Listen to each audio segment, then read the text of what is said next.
शुक्लांबरधरं विष्णुं शशिवर्णं चतुर्भुजं प्रसन्नवदनं ध्यायेत् सर्वविघ्नोपशान्तये। व्यासं वसिष्ठनप्तारं शक्तेः पौत्रमकल्मषं पराशरात्मजं वन्दे शुकतातं तपोनिधिं। व्यासाय विष्णुरूपाय व्यासरूपाय विष्णवे नमो वै ब्रह्मनिधये वासिष्ठाय नमो नमः। अविकाराय शुद्धाय नित्याय परमात्मने सदैकरूपरूपाय विष्णवे सर्वजिष्णवे यस्य स्मरणमात्रेण जन्म संसारबन्धनात् विमुच्यते। नमस्तस्मै विष्णवे प्रभविष्णवे। ॐ नमो विष्णवे प्रभविष्णवे। श्रीवैशम्पायन उवाच श्रुत्वा धर्मानशेषेण पावनानि च सर्वशः युधिष्ठिरश्शान्तनवं पुनरेवाभ्यभाषत। युधिष्ठिर उवाच किमेकं दैवतं लोके किं वाप्येकं परायणं स्तुवन्तः कं कमर्चन्तः प्राप्नुयुर्मानवाः शुभम्। को धर्मः सर्वधर्माणां भवतः परमो मतः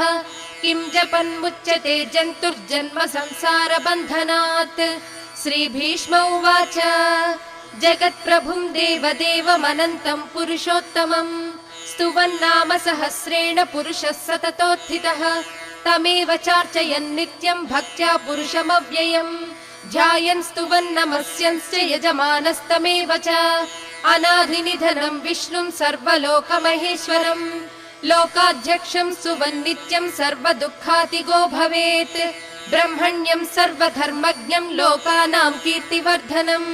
लोकनाथं महद्भूतं सर्वभूतभवोद्भवं येष मे सर्वधर्माणां धर्मोऽधिकतमो मतः।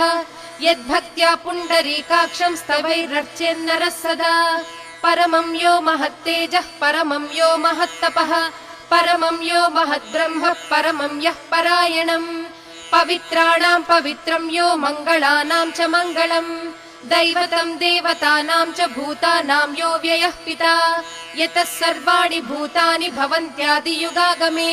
यस्मिंश्च प्रलयं यान्ति पुनरेव युगक्षये तस्य लोकप्रधानस्य जगन्नाथस्य भूपते विष्णोर्नाम सहस्रं मे शृणु पापभयापहम्। यानि नामानि गौणानि विख्यातानि महात्मनः ऋषिभिः परिगीतानि तानि वक्ष्यामि भूतये। विष्णोर्नाम सहस्रस्य वेदव्यासो महान् ऋषिः छन्दोनुष्ठुप् तथा देवो भगवान् देवकीसुतः अमृतांशोद्भवो बीजं शक्तिर्देवकी नन्दनः त्रिसामा हृदयं तस्य शान्त्यर्थे विनियुज्यते।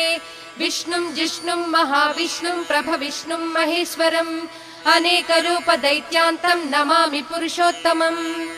अस्य श्रीविष्णोर्दिव्यसहस्रनाम स्तोत्र महामन्त्रस्य श्रीवेदव्यासो भगवान् ऋषिः अनुष्ठुप् छन्दः श्रीमहाविष्णुः परमात्मा श्रीमन्नारायणो देवता अमृतांशोद्भवो भानुरिति बीजम् देवकी नन्दन स्रष्टेति शक्तिः उद्भवक्षोभणो देव इति परमो मन्त्रः शङ्खबृन्नन्दकी चक्रीति कीलकम् शाङ्गधन्वा गदाधर इत्यस्त्रम् रथाङ्गपाणिरक्षोभ्य इति नेत्रम् त्रिसामा सामगः सामेति कवचम् आनन्दं परब्रह्मेति योनिः ऋतुः सुदर्शनः काल इति दिग्बन्धः श्रीविश्वरूप इति ध्यानम् श्रीमहाविष्णुप्रीत्यर्थे श्रीसहस्रनाम जपे विनियोगः। ध्यानम् क्षीरोदन्वत्प्रदेशे शुचिमणिविलसत्सैकते मौक्तिकानां माला क्लुप्तासनस्तस्फटिकमणिनिभैर्मौक्तिकैर्मण्डिताङ्गः शुभ्रैरभ्रैरदभ्रैरुपरि विरचितैर्मुक्तपीयूषवर्षैः आनन्दीनः पुनीयादरिनलिन गदा शङ्खपाणिर्मुकुन्दः भूः पादौ यस्य नाभिर्वियदसुरनिलश्चन्द्र सूर्यौ च नेत्रे कर्णावासाः शिरोद्यौर्मुखमपि दहनो यस्य वास्तेयमब्धिः अन्तस्थं यस्य विश्वं सुरनरखगो भोगि गन्धर्वदैत्यैः चित्रं रं रम्यते तं त्रिभुवन वपुषं विष्णुमीशं नमामि। ॐ नमो भगवते वासुदेवाय। शान्ताकारं भुजगशयनं पद्मनाभं सुरेशं विश्वाधारं गगनसदृशं मेघवर्णं शुभांगं लक्ष्मीकान्तं कमलनयनं योगिहृद्ध्यानगम्यं वन्दे विष्णुं भवभयहरं सर्वलोकैकनाथं मेघश्यामं पीतकौसेयवासं श्रीवत्साङ्कं कौस्तुभोद्भासिताङ्गं पुण्योपेतं पुण्डरीकायताक्षं विष्णुं वन्दे सर्वलोकैकनाथम् नमः समस्तभूतानाम् आदिभूताय भूभृते अनेकरूपरूपाय विष्णवे प्रभविष्णवे सशङ्खचक्रं सकिरीटकुण्डलं सपीतवस्त्रं सरसीरुहेक्षणं सहारवक्षस्थलशोभिकौस्तुभं नमामि विष्णुं शिरसा चतुर्भुजम् छायायां पारिजातस्य हेमसिंहासनोपरि आसीनमम्बुदश्याममायताक्षमलङ्कृतम् चन्द्राननं चतुर्बाहुं श्रीवत्साङ्कितवक्षसं रुक्मिणी सत्यभामाभ्यां सहितं कृष्णमाश्रये हरिः ओम् विश्वं विष्णुर्वषट्कारो भूतभव्यभवत्प्रभुः भूतकृद्भूतभृद्भावो भूतात्मा भूतभावनः भूतात्मा परमात्मा च मुक्तानां परमागतिः अव्ययः पुरुषः साक्षी क्षेत्रज्ञोऽक्षर एव च योगो योगविदां नेता प्रधानपुरुषेश्वरः नारसिंहवपुः श्रीमान् केशवः पुरुषोत्तमः सर्वस्यर्वशिवस्थाणुर्भूतादिर्निधिरव्ययः सम्भवो भावनो भर्ता प्रभवः प्रभुरीश्वरः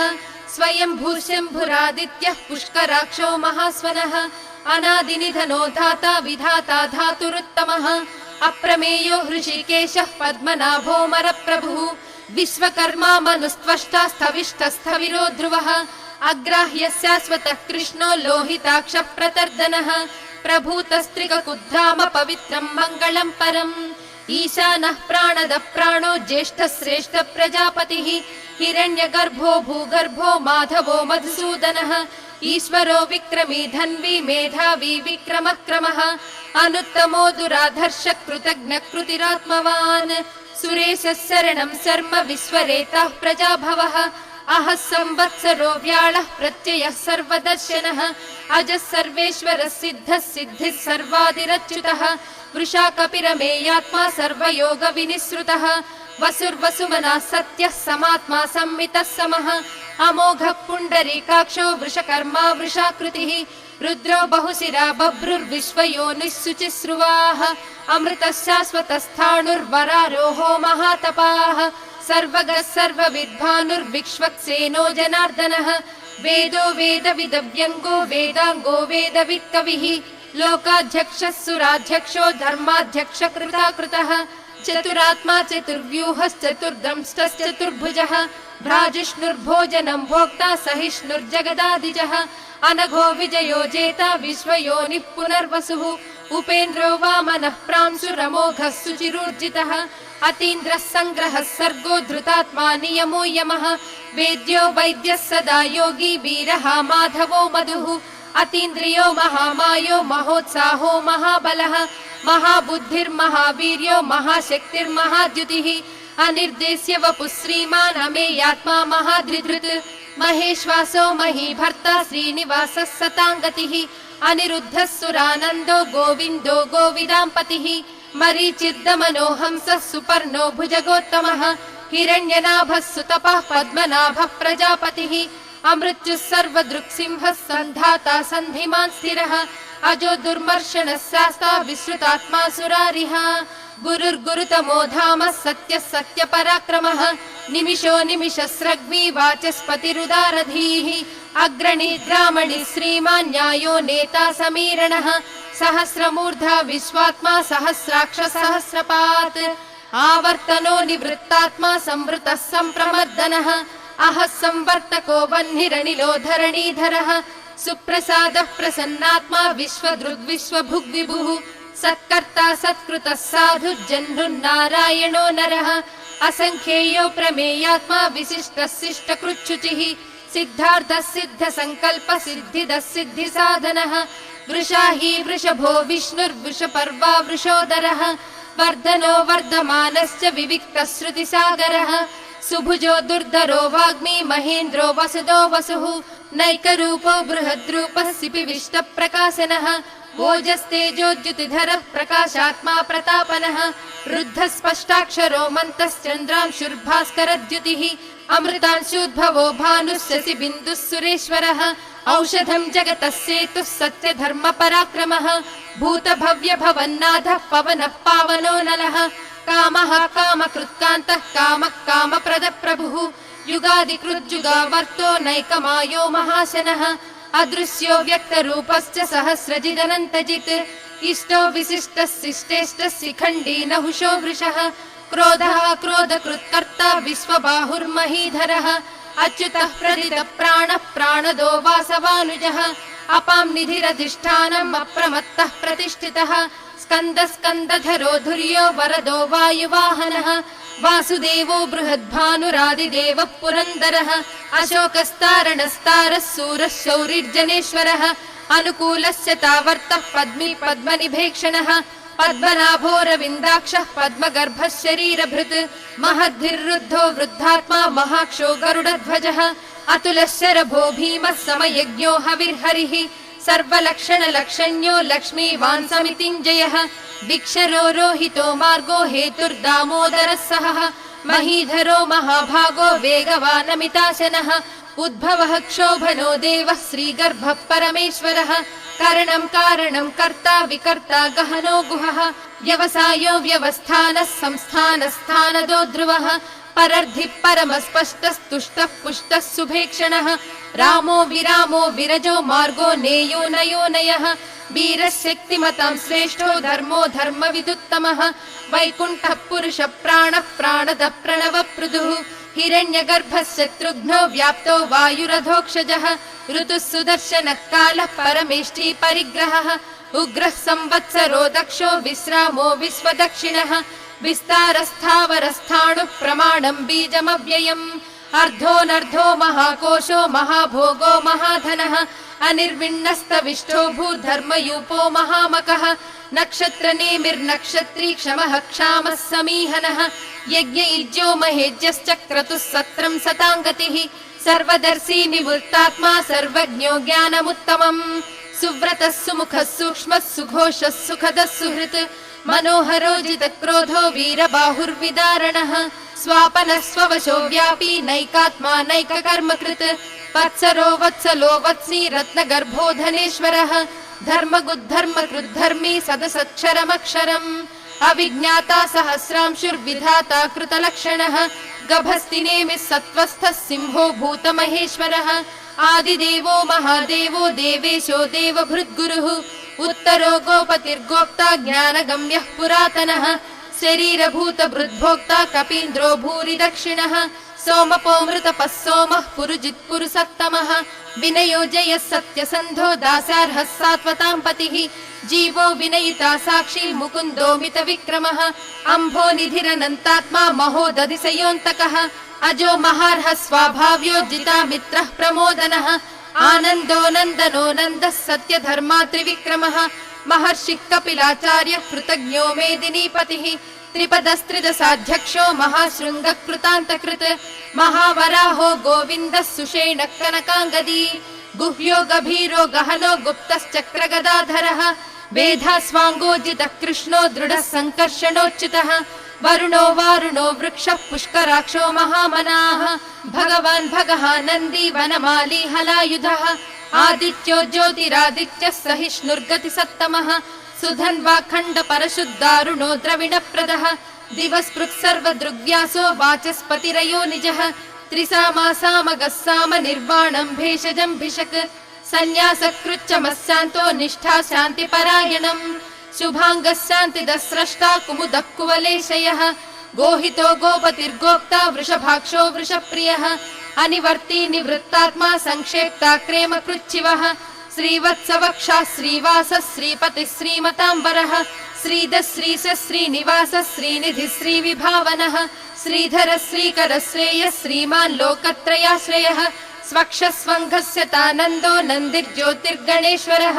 विजितात्मा विधेयात्मा सत्कीर्तिश्चिन्न संशयः उदीर्णः सर्वतश्चक्षुरनीशः शाश्वतस्थिरः भूषयो भूषणो भूतिर्विशोकः शोकनाशनः अर्चिष्मानर्चितः कुम्भो विशुद्धात्मा विशोधनः अनिरुद्धो प्रतिरथः प्रद्युम्नो मितविक्रमः कालनेमिनिहा वीरः शौरिः शूरजनीश्वरः त्रिलोकात्मा त्रिलोकेशः केशवः केशिहा हरिः कामदेवः कामपालः कामीकान्तः कृतागमः अनिर्देश्य वपुर्विष्णुर्वीरोऽनन्तो धनञ्जयः ब्रह्मण्यो ब्रह्मकृद्ब्रह्मा ब्रह्म ब्रह्म विवर्धनः ब्रह्मविद्ब्राह्मणो ब्रह्मी ब्रह्मज्ञो ब्राह्मणप्रियः महाक्रमो महाकर्मा महातेजा महोरगः महाक्रतुर्महायज्वा महायज्ञो महाहविः स्तव्यस्तव प्रियस्तोत्रम् स्तुतिस्तोतारणप्रियः पूर्णः पूरयिता पुण्यः पुण्यकीर्तिरनामयः मनोजवस्तीर्धकरो वसुरेता वसुप्रदः वसुप्रदो वासुदेवो वसुर्वसुमनाहविः सद्गतिः सत्कृतिः सत्ता सद्भूतिः सत्परायणः शूरसेनो यदुश्रेष्ठः सन्निवासः सुयामुनः भूता वासो वासुदेवः सर्वासु निलयो नलः दर्पः दर्पदो दृप्तो दुर्धरोधा पराजितः विश्वमूर्तिर्महामूर्तिर्दीपमूर्तिरमूर्तिमान् अनेकमूर्तिरव्यक्तः शतमूर्तिः शताननः एको नैकः स वः कः किं यत्तत्पदमनुत्तमम् लोकबन्धुर्लोकनाथो माधवो भक्तवत्सलः सुवर्णवर्णो हेमाङ्गो वराङ्गश्चन्दनाङ्गदी वीराः विषमः शून्यो घृताशीरचलश्चलः अमानीमानदो मान्यो लोकस्वामी त्रिलोकधृत् सुमेधा मेधजो धन्यः सत्यमेधाधराधरः तेजो वृषोद्युतिधरः सर्वशस्त्रभृताम्बरः प्रग्रहो निग्रहो व्यग्रो नैकशृङ्गो गदाग्रजः चतुर्मूर्तिश्चतुर्बाहुश्चतुर्व्यूहश्चतुर्गतिः चतुरात्मा चतुर्भावश्चतुर्वेदविदेकपात् समावर्तो निवृत्तात्मा दुर्जयो दुरतिक्रमः दुर्लभो दुर्गमो दुर्गो दुरावासो दुरारिः शुभाङ्गो लोकसारङ्गः सुतन्तुस्तन्तुवर्धनः इन्द्रकर्मा महाकर्मा कृतकर्मा कृतागमः उद्भवः सुन्दरः सुन्दो रत्ननाभः सुलोचनः अर्को वाजसनिःशृङ्गी जयन्तः सर्वविजयी सुवर्णबिन्दुरक्षोभ्यः सर्ववागीश्वरेश्वरः महाह्रदो महागर्तो महाभूतो महानिधिः कुमुदः कुन्दरः कुन्दः पर्जन्यः पावनो निलः अमृतांशो मृतवपुः सर्वज्ञः सर्वतोमुखः सुलभः सुव्रतः सिद्धः शत्रुजित् शत्रुतापनः न्यग्रोधो दुम्बरोश्वत्तश्चाणूरान्ध्रनिषूदनः सहस्रार्चिः सप्तजिह्वः सप्तैधा सप्तवाहनः अमूर्तिरनघोचिन्त्यो भयकृद्भयनाशनः अणुर्बृहत्कृशस्थूलो गुणभृन्निर्गुणो महान् अधृतः स्वधृतः स्वास्थ्यः प्राग्वंश्यो वंशवर्धनः भारभृत्कथितो योगी योगीशः सर्वकामदः आश्रमश्रमणक्षामः सुपर्णो वायुवाहनः धनुर्धरो धनुर्वेदो दण्डो दमयिता दमः अपराजितः सर्वसहो नियन्ता नियमो यमः सत्त्ववान् सात्विकः सत्यः सत्यधर्मपरायणः अभिप्रायः प्रियार्होर्हः प्रियकृत्प्रीतिवर्धनः विहाय सगतिर्ज्योतिः सुरुचिः हुतभुग्विभुः रविर्विलोचनः सूर्यः सविता रविलोचनः अनन्तो हुतभुग्भोक्ता सुखदो नैकदोऽग्रजः अनिर्विण्णः सदामर्षि लोकाधिष्ठानमद्भुतः सनातनस्तमः कपिलः कपिरव्ययः स्वस्तिदः स्वस्तिकृत् स्वस्ति स्वस्ति भुक् स्वस्ति दक्षिणः अरौद्रः कुण्डली चक्री विक्रम्यूर्जितशासनः शब्दादिगः शब्दसः शिशिरः शर्वरीकरः अक्रूरः पेशलो दक्षो दक्षिणः क्षमिनाम्बरः विद्वत्तमो वीतभयः पुण्यश्रवणकीर्तनः उत्तारणो दुष्कृतिः पुण्यो दुःस्वप्ननाशनः वीरः रक्षणः सन्तो जीवनं पर्यवस्थितः अनन्तरूपोऽनन्तश्रीर्जितमन्युर्भयापहः चतुरस्रो गभीरात्मा विदिशो व्यादिशो दिशः अनादिर्भूर्भुवो लक्ष्मी सुवीरो रुचिराङ्गदः जननो जनजन्माधिर्भीमो भीमपराक्रमः आधारनिलयो धाता पुष्पहास प्रजागरः ऊर्ध्वगः सत्पदाचारः प्राणदः प्रणवः पणः प्रमाणं प्राणनिलयः प्राणभृत् प्राणजीवनः तत्त्वं तत्त्वविदेकात्मा जन्म मृत्युजरातिगः भूर्भुवः स्वस्तरुस्सारः सविता प्रपितामहः यज्ञो यज्ञपतिर्यज्वा यज्ञाङ्गो यज्ञवाहनः यज्ञभृद्यज्ञकृद्यज्ञी यज्ञभुग्यज्ञसाधनः यज्ञान्तकृद्यज्ञगुह्यमन्नमन्नादयेव च आत्मयोनिः स्वयं जातो वैखानः सामगायनः देवकी नन्दनः स्रष्टा क्षिती सप्पापनाशनः शङ्खबृन्नन्दकी चक्री शाङ्खधन्वा गदाधरः रथाङ्गपाणिरक्षोभ्यः सर्वप्रहरणायुधः श्री सर्वप्रहरणायुध ॐ नम इति वनमाली गधी साङ्गी शङ्खी चक्री च नन्दकी श्रीमान् नारायणो विष्णुर्वासुदेवोऽभिरक्षतु वनमाली गधी साङ्गी शङ्खी चक्री च नन्दकी श्रीमान् नारायणो विष्णुर्वासुदेवोऽभिरक्षतु वनमाली गधी साङ्गी शङ्खी चक्री च नन्दकी श्रीमान् नारायणो विष्णुर्वासुदेवोऽभिरक्षतु इतीदं कीर्तनीयस्य केशवस्य महात्मनः नाम्नां सहस्रं दिव्यानामशेषेण प्रकीर्तितम् य इदं शृणुयान्नित्यं यश्चापि परिकीर्तयेत् नाशुभं प्राप्नुयात् किञ्चित् सोमुत्रेह च मानवः वेदान्तको ब्राह्मणः स्यात् क्षत्रियो विजयी भवेत् वैश्यो धनसमृद्धः स्यात् शूद्रः सुखमवाप्नुयात् धर्मार्थी प्राप्नुयात् धर्ममर्धार्थी चार्धमाप्नुयात् कामानवाप्नुयात् कामी प्रजार्थी चाप्नुयात् प्रजाः भक्तिमान् यः सदोत्थाय शुचिः सद्गतमानसः सहस्रं वासुदेवस्य नाम्नामेतत् प्रकीर्तयेत् यशः प्राप्नोति विपुलं याति प्राधान्यमेव च अचलां श्रियमाप्नोति श्रेयः प्राप्नोत्यनुत्तमम् न भयं क्वचिदाप्नोति वीर्यं तेजश्च विन्दति भवत्यरोगो द्युतिमान् बलरूपगुणान्वितः रोगार्तो मुच्यते रोगार्बद्धो मुच्येत बन्धनात् भयान्मुच्येत भीतस्तु मुच्येतापन्न आपदः दुर्गाण्यतितरत्याशु पुरुषः पुरुषोत्तमम् स्तुवन्नाम सहस्रेण नित्यं भक्ति समन्वितः वासुदेवाश्रयो मर्त्यो वासुदेवपरायणः सर्वपाप विशुद्धात्मा याति ब्रह्म सनातनम् न वासुदेव भक्तानाम् अशुभं विद्यते क्वचित् जन्म मृत्युजरा व्याधि भयं नैवोपजायते इमं स्तवमधीयानः श्रद्धा भक्ति समन्वितः युज्येतात्मसुख क्षान्तिः श्रीधृति स्मृति कीर्तिभिः न क्रोधो न च मात्सर्यं न लोभो नाशुभामतिः भवन्ति कृत पुण्यानां भक्तानां पुरुषोत्तमे द्यौ स चन्द्रार्क नक्षत्रं खं दिशो भूर्महो दधिः वासुदेवस्य वीर्येण विधृतानि महात्मनः ससुरासुर गन्धर्वं सयक्षोरगराक्षसं जगद्वशे वर्ततेदं कृष्णस्य सचराचरम् इन्द्रियाणि मनो बुद्धिः सत्त्वं तेजो बलं धृतिः वासुदेवात्मकान्याहुः क्षेत्रं क्षेत्रज्ञ एव च सर्वागमानामाचारः प्रथमं परिकल्पितः आचार प्रभवो धर्मो धर्मस्य प्रभुरच्युतः ऋषयः पितरो देवा महाभूतानि धातवः जङ्गमा जङ्गमं चेदं जगन्नारायणोद्भवम् योगो ज्ञानं तथा साङ्ख्यं विद्या शिल्पादिकर्म च वेदः शास्त्राणि विज्ञानं एतत् सर्वं जनार्दनात् एको विष्णुर्महद्भूतं पृथग्भूतान्यनेकशः त्रीन् लोकान् व्याप्य भूतात्मा भुङ्क्ते विश्वभुगव्ययः इमं स्तवं भगवतो विष्णोर्व्यासेन कीर्तितम् पठेज्जयिच्छेत् पुरुषः श्रेयः प्राप्तुं सुखानि च विश्वेश्वरमजं देवं जगतः प्रभुमव्ययम् भजन्ति ये पुष्कराक्षं न ते यान्ति पराभवम् न ते यान्ति पराभवम् ॐ नम इति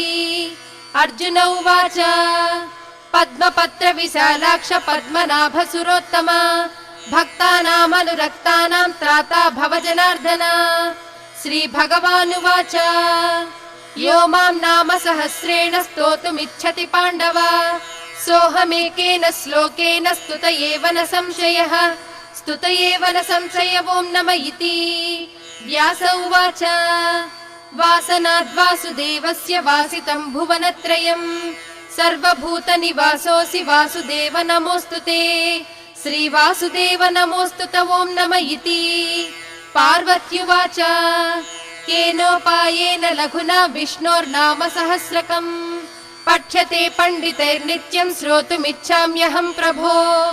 ईश्वर उवाच श्रीराम राम रामेति रमे रामे मनोरमे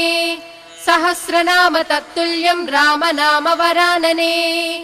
श्रीराम राम रामेति रमे रामे मनोरमे सहस्रनाम तत्तुल्यं राम नाम वरानने। श्रीराम राम रामेति रमे रामे मनोरमे सहस्रनाम तत्तुल्यं राम नाम वरानने। श्रीराम नाम वरानन ओं नम इति। ब्रह्म उवाच नमोऽस्त्वनन्ताय सहस्रमूर्तये सहस्रपादाक्षि शिरोरुबाहवे सहस्रनाम्ने पुरुषाय शाश्वते सहस्रकोटि युगधारिणे नमः। श्री सहस्रकोटि युगधारिणे नम ओं नम इति। संजय उवाच यत्र योगीश्वरः कृष्णो यत्र पार्थो धनुर्धरः तत्र श्रीर्विजयो भूतिर्ध्रुवा नीतिर्मतिर्मम। श्रीभगवानुवाच अनन्याश्चिन्तयन्तो मां ये जनः पर्युपासते तेषां नित्याभियुक्तानां योगक्षेमं वहाम्यहम्। परित्राणाय साधूनां विनाशाय च दुष्कृतां धर्म संस्थापनार्थाय सम्भवामि युगे युगे। आर्ता विषण्णाः शिथिलाश्च भीता घोरेषु च व्याधिषु वर्तमानाः संकीर्त्य नारायण शब्दमात्रं विमुक्त दुःखाः सुखिनो भवन्ति। कायेन वाचा मनसेन्द्रियैर्वा बुद्ध्यात्मना वा प्रकृते स्वभावात् करोमि यद्यत् सकलं परस्मै नारायणायेति समर्पयामि।